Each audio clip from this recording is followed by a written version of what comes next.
Assalamualaikum warahmatullahi wabarakatuh. Tuan-tuan, saudara-saudara, ibu-ibu dan bapak-bapak yang sudi mendengarkan keterangan agama yang saya berikan di dalam kaset ini. Moga-moga Tuhan melimpahkan, mengurniakan rahmat dan nikmat-Nya kepada kita semuanya. Saya akan membicarakan suatu ayat yang bertemu di dalam surat Al-Baqarah. Bunyinya, Allahu waliyul ladzina amanu yukhrijuhum minadh dhulumati ilan nur walladzina kafaru awliya'uhumut taghut yukhrijunahum minan nuri ila dhulumat. Artinya, Allah adalah menjadi pemimpin bagi orang-orang yang beriman, orang yang mempunyai kepercayaan yang teguh. Dan Allah, apabila orang itu telah betul-betul menganggap Allah menjadi pemimpinnya, Allah pun menjamin mengeluarkannya daripada gelap gulita kepada terang benderang. Gelap gulita kebodohan kepada kecerdasan. Gelap gulita kehidupan tak tentu arah kepada tujuan yang sejati. Sebaliknya, orang yang kafir yang tidak percaya kepada Allah, maka sebaliknya yang terjadi, daripada terang benderang dia akan dipimpin oleh taghut, oleh kekuasaan-kekuasaan yang bukan bersandar kepada Allah.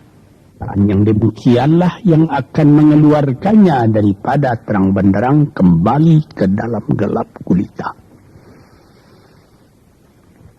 Oleh sebab itu, rohani manusia itu adalah melalui di antara gelap dan terang kehidupan itu, di antara terang dan gelap kehidupan. Kalau sekiranya jasmani kita, kalau sekiranya badan kita yang lahir ini diberi cahaya oleh matahari yang terbit di waktu pagi, yang terbenam di waktu sore, rohani kita pun diberi juga terang oleh suatu yang lebih terang dari matahari, yaitu petunjuk dan hidayat Tuhan. Di dalam Al-Quran, Tuhan memberikan bujukan, memberikan jiwa besar kepada orang-orang yang beriman itu.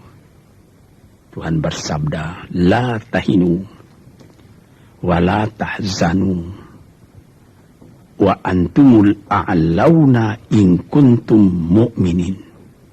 Engkau ini adalah orang yang tinggi kalau engkau tetap memegang kepercayaan kepada Allah Subhanahu wa ta'ala. Di dalam perjuangan hidup di dunia ini,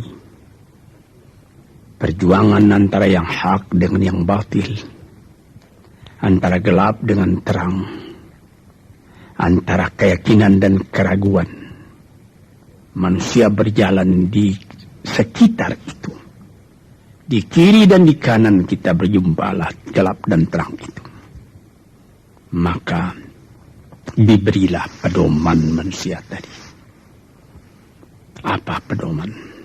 Walaupun bagaimana hebatnya, geloranya, tofannya, halim bubunya, ombaknya dan gelombangnya kehidupan itu, manusia mesti teguh berpegang kepada iman.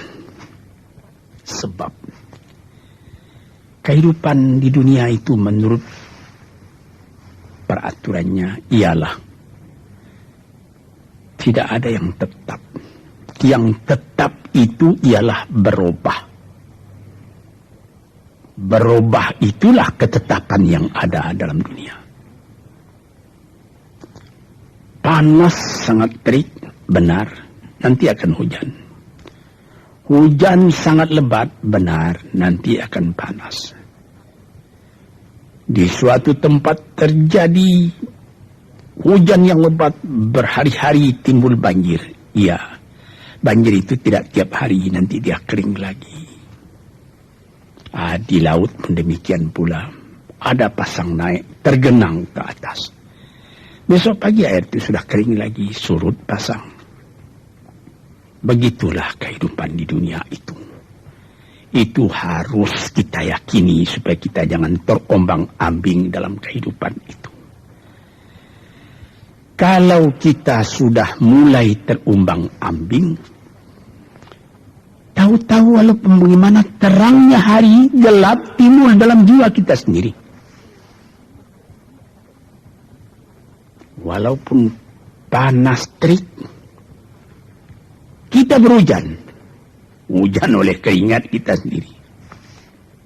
Jadi yang penting di sini menjaga hati itu. Sampai Rasulullah Nabi kita Muhammad sallallahu alaihi wasallam, inna fil jasadi mudghatan, di dalam tubuh manusia itu ada suatu bekuan darah. Idza salahat salahal jasadu kulluhu wa idza fasadat fasadal jasadu kulluhu.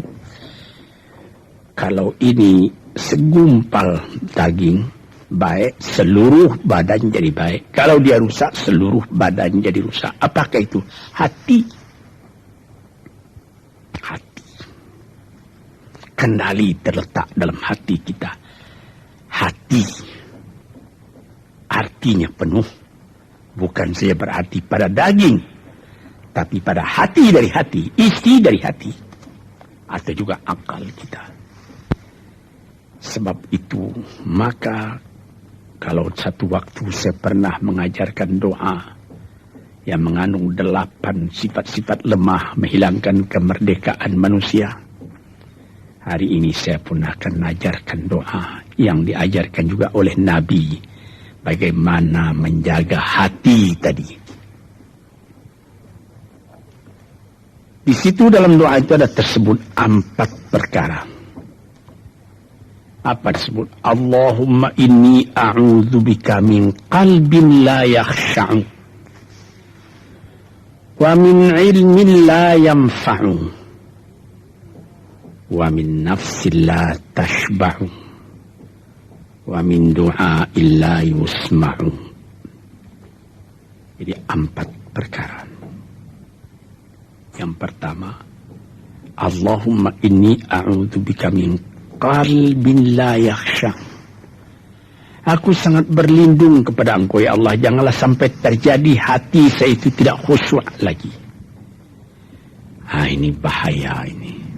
Mulai bahaya, mengancam kepada manusia. Kalau hatinya tidak khusyuk lagi, hati khusyuk yaitu hati itu tentu jelas tujuannya kepada Allah. Allah menjadi pegangannya. Allah menjadi bentengnya. Allah menjadi ingatannya. Allah menjadi tujuannya. Dan kepada Allah dia kalau sembahyang menghadapkan diri, menghadapkan hati, maka permohonan kita yang pertama kepada Tuhan, ya Tuhanku, janganlah sampai hati saya ini tidak khusyuk lagi. Sebagai orang Islam, kita sembahyang 5 waktu. Di dalam Al-Quran dikatakan sembahyang itu ialah khusyuk, terpadu ingatan kepada Tuhan. Tapi kalau kita sudah, hati itu sudah mulai ditumbuhi penyakit, walaupun sembahyang, mulai sejak Allahu Akbar, pikiran sudah menjalar kepada yang lain. Piutang belum menerima, utang belum terbayar, makanan belum masak, macam-macam lah yang teringat. Padahal kita dalam sembahyang. Ini apa arti sembahyang tadi lagi? Ini sudah mulai berbahaya ini. Banyak orang yang tidak meninggalkan sembahyang, tapi tidak ada bekas dari sembahyang itu kepada kehidupannya. Di dalam sembahyang kita baca, inna salati wa nusuki wa mahyaya wa mamati lillahi rabbil alamin. Sesungguhnya sembahyangku dan ibadatku dan hidupku dan matiku sama sekali terserah kepada Allah. Ini dirasakan dalam hati, bukan cuma disebut di dalam mulut. Sebagaimana dikatakan, bukan jadi lip and service sebagai seput tangan penggosok-gosok mulut, bukan begitu. Yang dari hati. Kalau sudah dari hati yang khusyuk, ini berbekas kepada kehidupan. Aku tak takut menghadapi segala keadaan dalam hidup, sebab hatiku bertali dengan Tuhan. Dari Tuhan aku datang, kepada Tuhan aku akan kembali.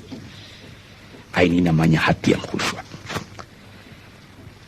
Tapi kalau sekiranya bacaan tetap fasih, tapi tidak ada lagi dari hati, melainkan rutin saja. Sembahyang 5 waktu sehari semalam, tapi tidak merubah kepada perangai, tandanya sembahyang tadi tidak khusyuk. Ini yang pertama kita minta kepada Tuhan. Janganlah sampai kita mempunyai hati yang tidak khusyuk, hati yang tidak teringat kepada Allah. Kalau hati tidak ingat lagi kepada Allah, maka segala pekerjaan yang terlarang sudah ringan saja kita mengerjakan. Menipu, berdusta, membujuk orang lain mengerjakan perbuatan yang salah, mencela, memaki, itu karena tidak ingat kepada Allah, cuma ingat kepada diri sendiri saja.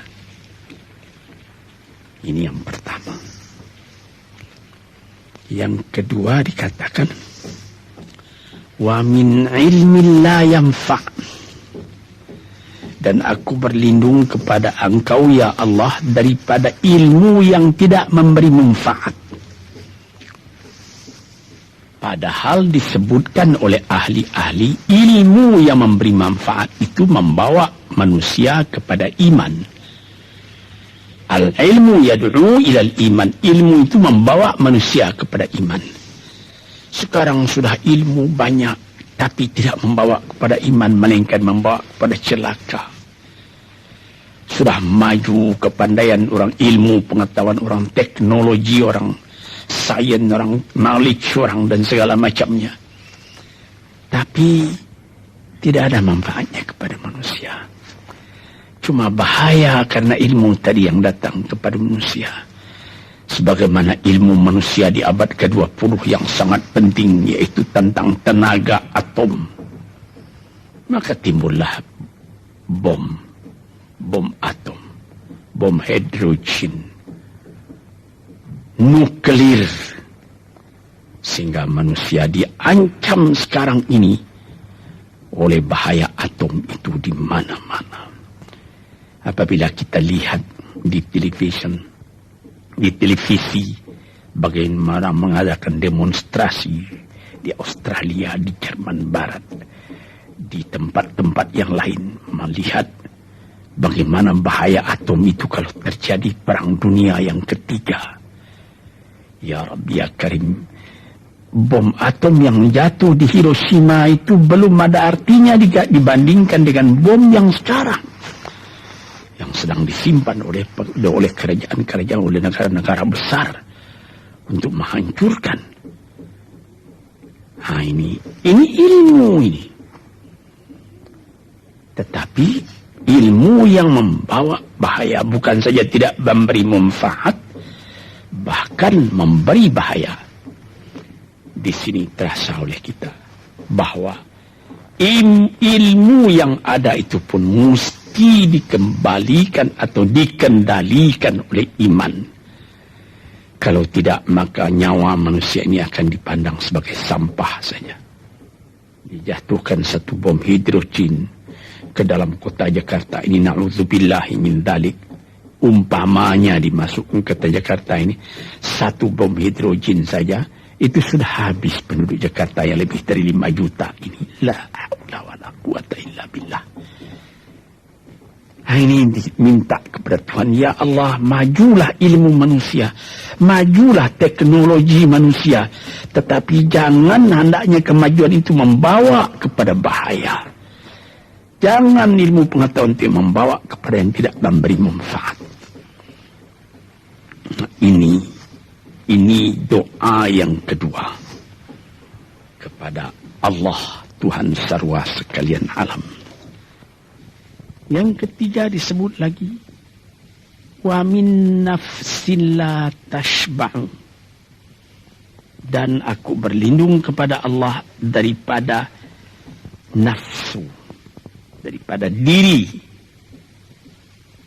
daripada ego, daripada tiap-tiap masing-masing diri ini yang tidak merasa kenyang. Ini juga bahaya besar. Inilah yang menimbulkan penjajahan di dunia. Inilah yang menimbulkan, disebut dalam bahasa Arab, al-ghazwul fikri. Penjajahan. Sesudah Perang Dunia Kedua sudah banyak negeri-negeri yang merdeka. Tetapi sekarang timbul lagi penjajahan baru. Apa? Penjajahan fikiran. Sehingga bangsa yang merdeka tadi tidak merdeka lagi fikirannya. Dia merdeka di dalam meniru kepada bangsa yang lebih kuat. Itu namanya terjajah juga. Jadi tuan-tuan yang terhormat, apa pangkalnya ini? Daripada nafsu serakah manusia. Nafsu serakah manusia sebagaimana tersebut di dalam hadis. Lau kana libni adama wadiyani min dhahabin labtagha thalithan. Wa ma yamla'u jawf ibni adama illa turab. Kalau manusia itu mendapat suatu lembah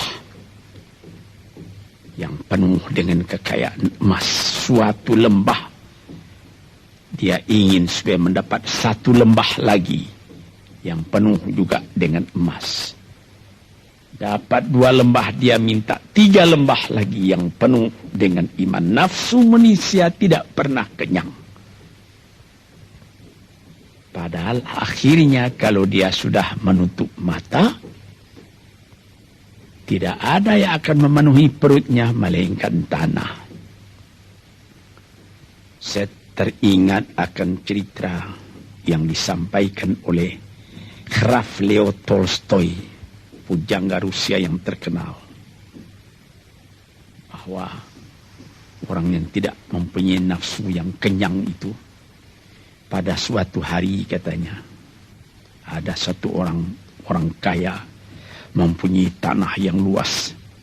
Dia mengatakan kepada orang, boleh tuan-tuan mengambil tanah kepunyaan saya ini, berapa tuan suka, berapa tuan mau.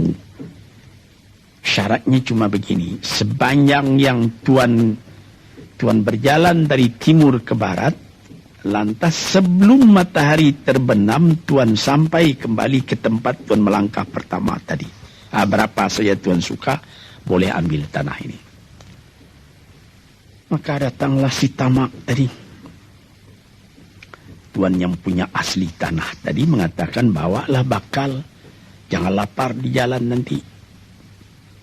Baik, dibawanya nasi sebungkus, dia berjalan, jalan. Dari pukul 7 pagi. Kalau diambil kekuatan, hendaknya pukul 10 dia sudah makan. Melangkah lagi beberapa ratus meter atau sekian, nanti boleh kekuatan buat kembali. Sehingga sebelum matahari terbenam, dia sudah sampai ke tempat dia menuju bermula. Tetapi ini orang bernafsu betul, dia minta supaya banyak tanah yang didapatnya. Dibawanya nasi sebungkus, tapi dia tidak jalan, di tengah jalan tidak berhenti, kan nanti berapa meter itu nanti kalau saya berhenti, tanah yang kurang buat saya. Dia terus berjalan. Dia tidak ingat bahwa kekuatan masa pergi yang lebih cepat dengan kekuatan masa pulang yang lambat itu dia tidak taksir. Dia berjalan saja cepat-cepat. Sudah pukul 1 hari, sudah jauh perjalanan. Lantas nanti kembali. Kelemahan badan, kondisi dan suatu situasi tidak sama lagi. Tidak secepat dia pergi dahulu lagi dia pulang kembali. Maka bukan pukul 7 dia sampai, atau pukul 5 sore tadi dia sampai ke tempat dia berjalan bermula, karena dia jalannya sudah lunglai, kaki sudah penat, badan sudah letih. Kira-kira baru pukul 2 dia tidak dapat berjalan lagi karena sudah lapar. Dia coba makan sedikit pun tidak bisa lagi seenak makan yang tadi. Habis makan pun dia berjalan lagi. Pukul 3 dia terhenti. Jauh lagi baru sampai tempat yang pertama. Menurut syarat yang diberikan oleh mempunyai tanah yang pertama, kalau engkau tidak sampai ke tempatmu yang pertama tadi sorenya, tanah ini tidak engkau dapat lagi semua. Memang tidak sampai dia. Pukul 4 dia sudah berhenti berjalan, tidak kuat lagi. Mata sudah gelap. Akhirnya karena terlalu capai, terlalu penat, mati dia di tengah jalan. Berapa dia dapat tanah tadi lagi? Cuma sepanjang badannya untuk kuburannya, yang lain tinggal semua.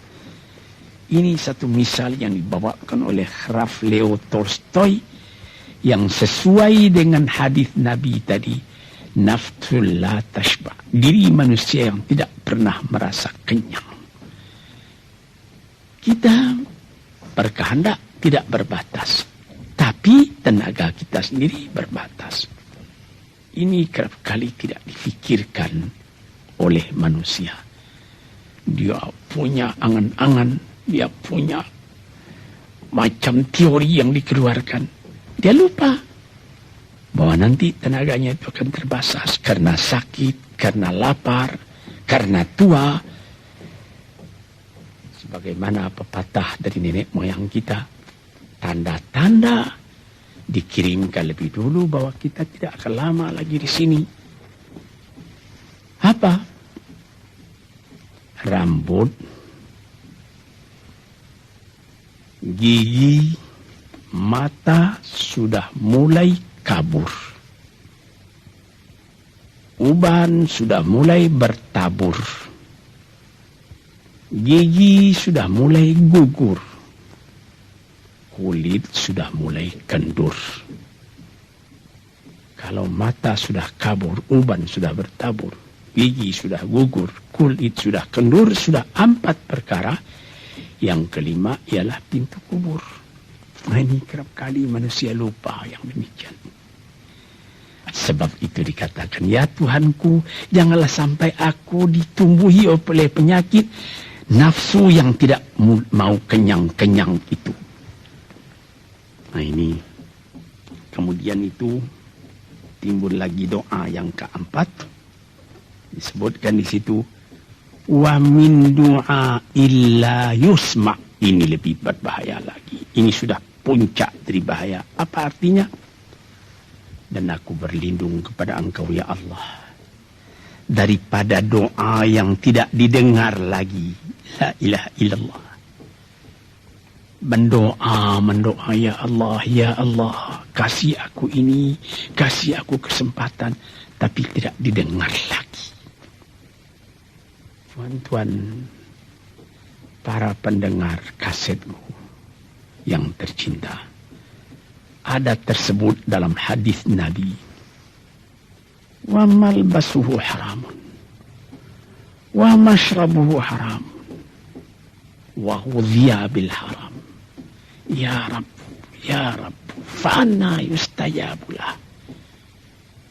Ash'asa, aghbara. Badan sudah penuh dengan kotoran, penuh debu. Yang mudu ilaihi ila sama, menadahkan tangan keduanya ke langit. Ya Rabbu, ya Rabbu, ya Tuhanku, tolong aku, ya Allah, bela aku.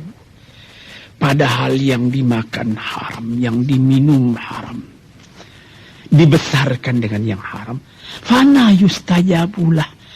Dengan jalan apa Allah Ta'ala akan mengabulkan doa itu? Badan kotor menghadap kepada yang bersih, meminta diberi kebersihan. Bagaimana caranya? Tuan-tuan yang terhormat, pernah dalam Quran Tuhan mengatakan, la yanzuru ilaihi wa la yukallimuhum Allah wa la yanzuru ilaihi. Allah tak mau mengajak dia bercakap dan Allah tidak memandang kepada dia. Saya sendiri dengan segala kerendahan hati mengatakan bagaimana beratnya kita bertemu dengan seorang orang besar. Lalu dia mengulurkan tangan kepada kita. Tapi mata kita tidak dilihatnya. Sengsara rasanya. Bagaimana dengan Tuhan kalau Tuhan tak mau melihat kita? Nah, sebab itu para pembaca, pendengar kaset yang tercinta, berdoalah kepada Tuhan supaya hati kita selalu terbuka. Jangan sampai kita mempunyai hati yang tidak khusyuk, ilmu yang tidak memberi manfaat, jiwa yang tidak pernah kenyang, dan doa yang tidak didengar. Ya Allah, dengarkan doa kami dan tunjukkan kepada kami jalan yang benar dan beri kami terang dalam kehidupan ini. Yang keempat ialah wa min du'a illa yusma'. Dan aku berlindung kepada Engkau ya Allah, jangan sampai doaku tidak terdengar, tidak didengar oleh Tuhan. Sebagaimana kita tahu, doa itu adalah mukhul ibadah, tulang sumsum daripada ibadat kita sendiri kepada Tuhan. Segala perbuatan kita patrikan dengan doa, dengan harapan mudah-mudahan diizinkan oleh Allah. Disampaikan maksud kita, macam-macam yang kita minta kepada Tuhan. Tapi kalau doa itu sudah tak diperdulikan lagi oleh Tuhan, apa celaka kita, apa daya kita, apa upaya kita? Di sini kita melihat apa sebab maka doa tidak didengar oleh Tuhan, tidak diperkenankan oleh Tuhan. Tentu saja bukan dari salah Tuhan, melainkan dari salah kita sendiri.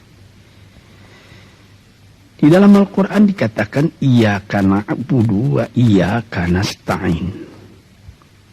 Al-Fatihah tersebut, kepada Engkaulah kami menyembah, ya Allah, dan kepada Engkau kami minta tolong. Tapi dengan tidak sadar, kerap kali kita berbuat terbalik. Iyyaka nasta'in wa iyyaka na'budu, kepada Engkau kami minta tolong, lalu kepada Engkau kami menyembah. Minta tolong dulu baru menyembah. Minta tolong banyak-banyak tapi terima kasih tidak ada. Tentu saja tidak didengar oleh Tuhan. Di dalam satu hadis tersebut, Asy'atha ar-rabbara yamuddu yadayhi ila as-sama'i ya Rabbu ya Rabbu, wa mat'amuhu haramun wa mashrabuhu haramun wa malbasuhu haramun wa ghudhiya bil haram fa anna yustajabu lah. Badan sudah kotor,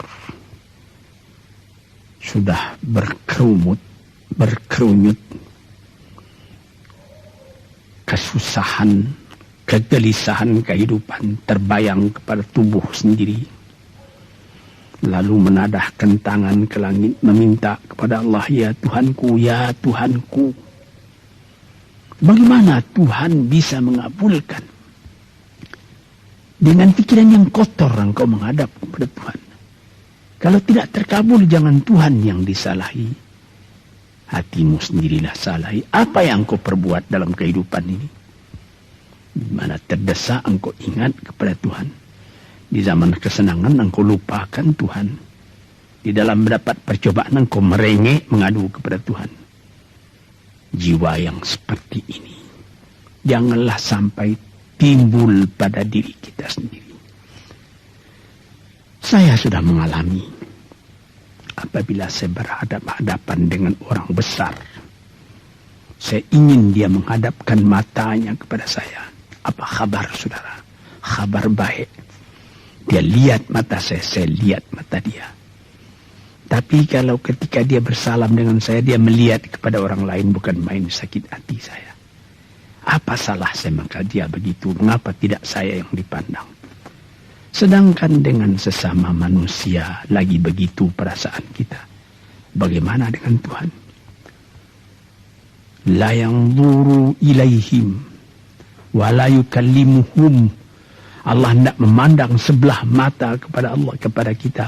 Allah tak mau cakap, tidak mau bercakap dengan kita sepatah pun. Langit mana tempat kita bernaung, bumi mana tempat kita berpijak, kalau sudah demikian keadaannya. Nah, ini yang dijaga tuan-tuan yang terhormat dalam doa keempatnya itu. Hati janganlah sampai tidak khusyuk. Ilmu janganlah sampai tidak memberi manfaat. Nafsu janganlah sampai tidak kenyang. Dan doa janganlah sampai tidak didengar. Saudara-saudara, moga-moga Allah memberikan kepada kita hati yang terang. Sebagaimana ayat yang mula-mula saya sebut tadi. Allahu waliyul ladzina amanu yukhrijuhum minadh-dhulumati alan nur. Allah lah jadi pemimpin bagi orang yang beriman. Sehingga dari gelap gulita dibawa dia oleh Tuhan kepada terang benderang. Walladzina kafaru, tetapi orang-orang yang sudah tidak ada kepercayaannya kepada Tuhan. Auliya'uhumut taghut, yang menjadi pemimpinnya bukan Tuhan tapi setan. Dia akan membawa orang itu daripada terang benderang ke dalam gelap gulita. Kita jadi meraba-raba dalam gelap kehidupan. Dalam meraba-raba itu masih ragu entah kemana akan pergi. Maut pun datang. Gelap selalu. Di dunia gelap, di akhirat pun gelap. Na'udzubillahi min dzalik. Hadirin yang terhormat, para peminat kaset ini, moga-moga semuanya ini menjadi kenang-kenangan kepada Tuhan di dalam perjalanan yang jauh, di dalam keistirahatan hidup, sehingga mendapat ketetapan hati dan tumakninah. Assalamualaikum warahmatullahi wabarakatuh.